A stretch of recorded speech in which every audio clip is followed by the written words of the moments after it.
सीधे आपको ले चलते हैं इटावा, जहां पर कई विकास परियोजनाओं का लोकार्पण और शिलान्यास मुख्यमंत्री योगी आदित्यनाथ ने किया है। क्या कुछ कह रहे सुन लेते हैं। नहीं देते थे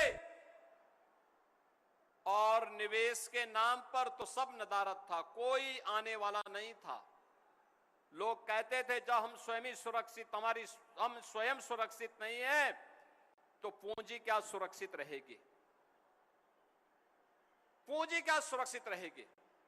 और इसीलिए 2017 में जब प्रधानमंत्री मोदी जी के आह्वान पर आप सबने भारतीय जनता पार्टी के कमल को अपने क्षेत्र में खिलाने का अवसर दिया था, और तब डबल इंजन की भारतीय जनता पार्टी की सरकार ने संकल्प लिया था कि अपराध और अपराधियों के प्रति हम जीरो टॉलरेंस की नीति के तहत काम करेंगे, संगठित अपराधियों की कमर तोड़ेंगे और माफिया को मिट्टी में मिलाने का काम भी करेंगे।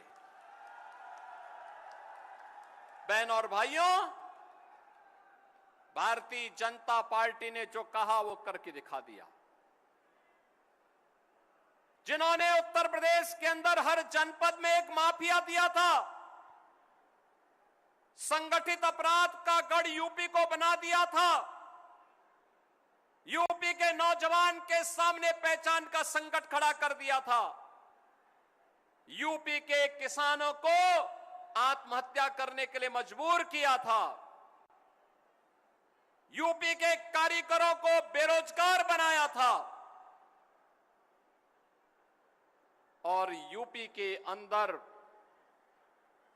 अव्यवस्था, अराजकता, कर्फ्यू, दंगा, उपद्रव, इसकी पहचान यूपी के साथ जोड़ दी थी। आज यूपी का नौजवान, यूपी का किसान, यूपी का कारीगर, यूपी का नागरिक पहचान के उस संकट से उबर चुका है, लेकिन जिन्होंने संकट पैदा किया था उनके सामने स्वयं पहचान का संकट आ खड़ा हुआ है, उनके सामने पहचान का संकट खड़ा हुआ है। अब उत्तर प्रदेश में उपद्रव नहीं, अराजकता नहीं, गुंडागिर्दी नहीं, वन डिस्ट्रिक्ट वन माफिया नहीं, बल्कि यूपी में अब one district one medical college है, हर जिले में एक medical college, one district one product है, वन डिस्ट्रिक्ट वन कुजीन है। अब यूपी के अंदर न उपद्रव है, न कर्फ्यू है, न दंगा है, यूपी में उत्सव है और यूपी में सब चंगा है। ये नए यूपी की नई कहानी है।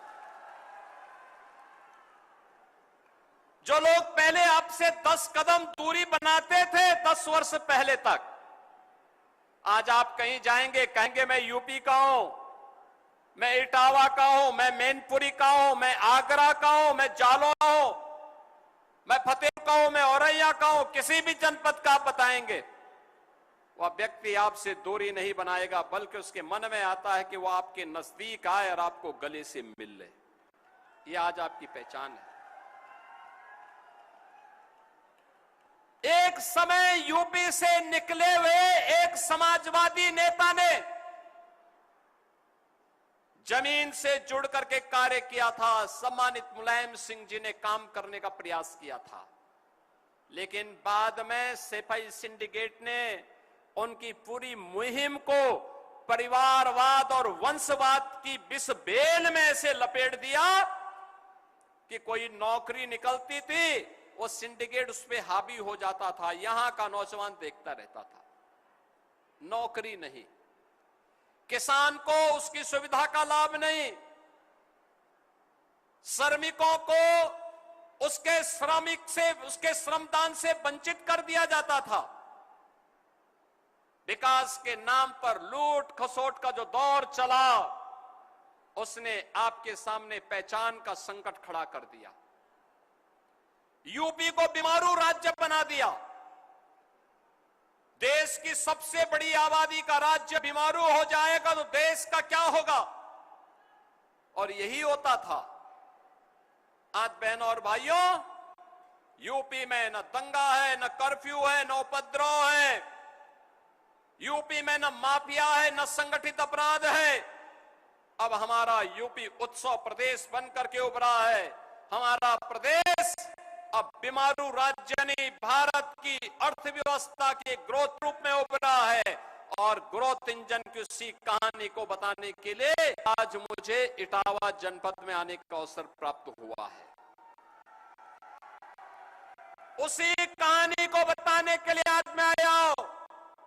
यहां पर इससे पहले जब मैं मंच पे आ रहा था, प्रोफेसर रामशंकर कठेरिया जी अपनी बात को कह रहे थे। उससे पहले हमारी प्रभारी मंत्री श्रीमती बेबी रानी मौर्य जी ने अपने भाषण में भी इस बात का उल्लेख किया। और यहां की लोकप्रिय विधायक श्रीमती सरिता भदौरिया जी ने भी जिन बातों का उल्लेख किया। बहनों और भाइयों, विकास का पैसा पहले भी था, लेकिन पहले एक सिंडिकेट का कब्जा था। सड़क नहीं बनने देती थी, वह पुल और पुलिया नहीं बनने देती, आईटीआई, पॉलिटेक्निक और शिक्षण संस्थान नहीं बनने देती थी। विकास के नाम पर लूट थी। गरीब को आज जो राशन मिल रहा है, इस राशन को कुछ चंद लोग डकैती डाल देते थे।